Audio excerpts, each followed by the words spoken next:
Hello everyone, welcome back to SRG study. आज की इस वीडियो में हम लोग पढ़ेंगे क्लास 6 का एनसीईआरटी विज्ञान का चैप्टर नंबर 4 है वस्तुओं के समूह बनाना।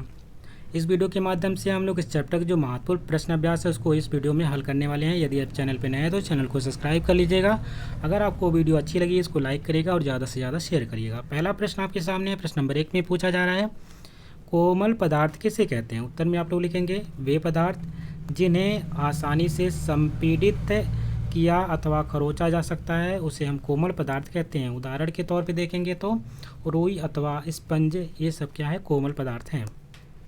प्रश्न नंबर 2 में कह रहा है कि कठोर पदार्थ किसे कहते हैं। उत्तर में लिखेंगे जबकि अन्य पदार्थ जिन्हें हम संपीड़ित करना कठिन हो कठोर पदार्थ कहलाते हैं। जैसे उदाहरण के तौर पे लकड़ी कठोर है।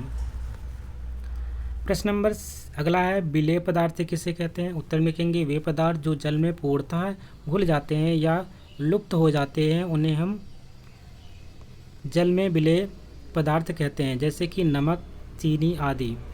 ये क्या होते हैं, पूरी तरीके से अगर आप नमक चीनी को पानी में घोलेंगे तो घुल जाएंगे, तो इससे पदार्थों को हम क्या बोलेंगे, विलेय पदार्थ कहते हैं।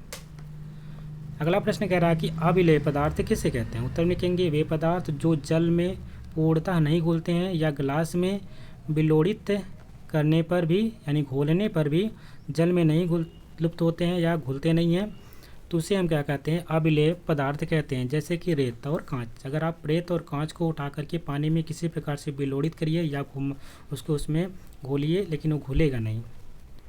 अगला प्रश्न है कि पारदर्शी किसे कहते हैं। तो उत्तर में लिखेंगे वह पदार्थ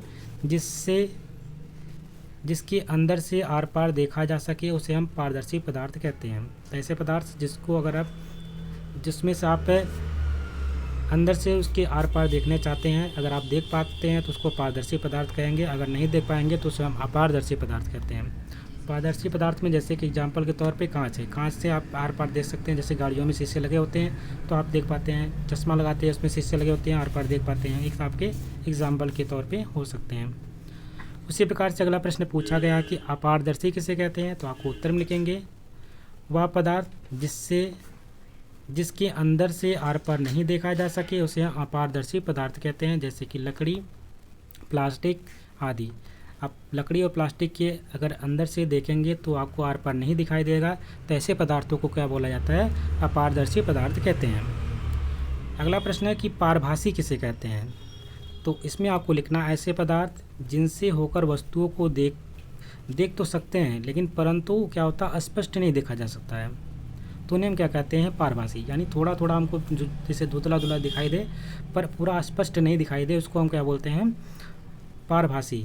पारभासी में अगर हम एग्जाम्पल के तौर पे देखते हैं तो इसमें आ जाता है पॉलीथीन और तेल लगा कागज़। तेल लगा कागज़ आप कभी भी देखेंगे तो उससे आप थोड़ा थोड़ा हल्का हल्का झिलमिलाता हुआ दिखाई देगा, लेकिन पूरी तरीके से आपको क्लियर नहीं दिखाई देगा। ऐसे पदार्थों को बोला जाता है पारभासी पदार्थ।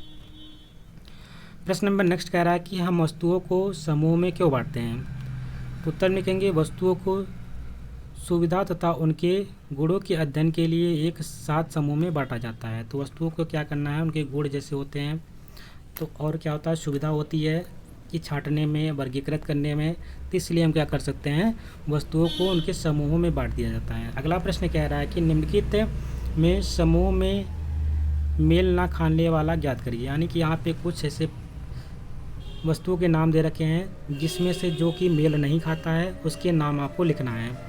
तो ये देखते हैं, पहले स्टेटमेंट में कह रहा है कि कुर्सी,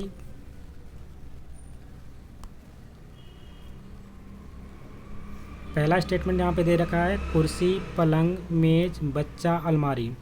अगर हम देखते हैं कुर्सी आपका एक तरीके से नॉन लिविंग थिंग है, पलंग भी नॉन लिविंग थिंग है, मेज भी, अलमारी भी। जबकि बच्चा आपका लिविंग थिंग यानी कि ये जीवित प्राणी होता है, तो इसलिए ये आपका अलग हो जाएगा, इसी को आपको छांट करके अलग लिख लेना। उसी प्रकार से देखते हैं गुलाब, चमेली, नाव, गेंदा और कमल। ये सब क्या है, जितने हैं यहाँ पे फ्लावर्स हैं यानी फूल हैं, जैसे गुलाब, चमेली, गेंदा और कमल। जबकि आपका नाव क्या है, एक या नाव यानी बोट आपका है, ये चीज़ इसमें से अलग हो जाता है। उसी प्रकार से देखते हैं एल्युमिनियम, आयरन, तांबा, चांदी, रेत।